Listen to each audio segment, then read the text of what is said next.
The problem statement here is to find the characteristic impedance and the propagation constant of the transmission line. So here is the transmission line and we will list the parameters. So here R delta Z, L delta Z, G delta Z and C delta Z are the parameters of the transmission line over the length delta Z. Now let us write down the values from the given question. So these are the values for R, G, L and C over the length delta Z. The delta Z here can be assumed to be 1 meters, and R delta Z is equal to 2 ohms per meter is the resistance over that entire length of 1 meter, and that resistance value over the length of 1 meter is 2 ohms. The transmission line circuit diagram sometimes can be confusing. Even though the resistance value here shown is a small device, the resistance extends over the entire length delta Z.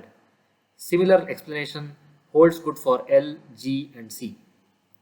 So now first let us the characteristic impedance of the given transmission line based on the values given here and here. So this is the equation for the characteristic impedance. What we need to do here is plug in the values of R, G, L and C, and omega is 2 pi f and f value is given here, which is the frequency of operation. Now after plugging the values we get this complex equation. Now convert this numbers from the numerator and denominator which are in the rectangular format into polar form.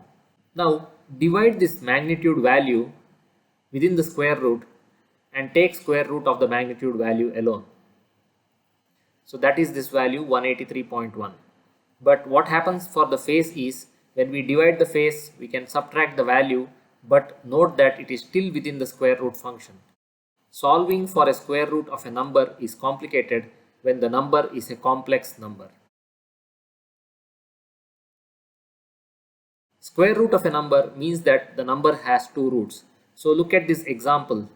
Square root of 16 is plus 4 or minus 4. So what happens is we get 16 either when we multiply plus 4 with plus 4 or with minus 4 and minus 4. This means that 16 has two roots. One is plus 4 and other one is minus 4. So in our case we have an angle and hence not straightforward to calculate the square root.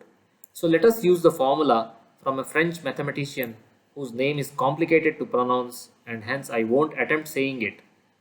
So this is that equation from the French mathematician where the square root of a number is given by this equation for a complex number, and there are two roots and hence k is equal to 0 and 1.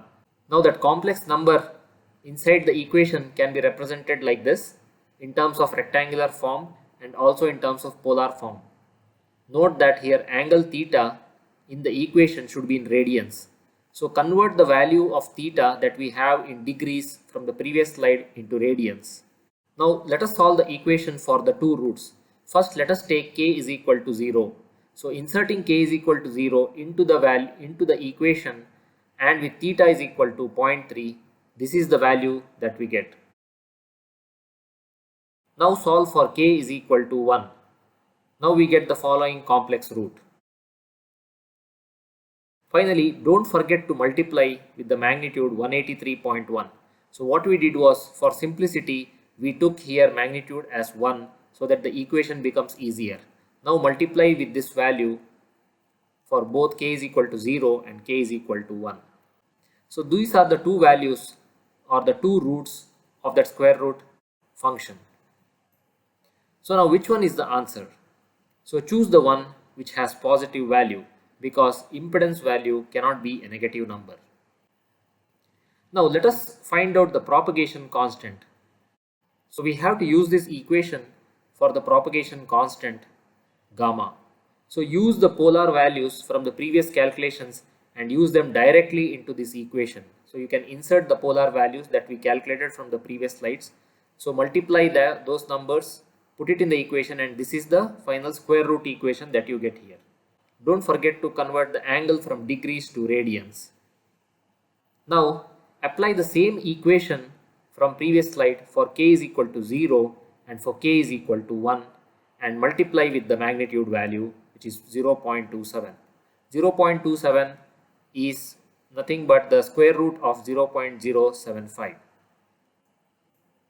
So which one is the answer? So pick the number which is positive, because propagation constant has to be a positive number. For detailed explanation on this topic, refer to my course on Udemy. The link is given in the description section below. Please subscribe to our channel by clicking on the subscribe button below to get regular updates of video releases.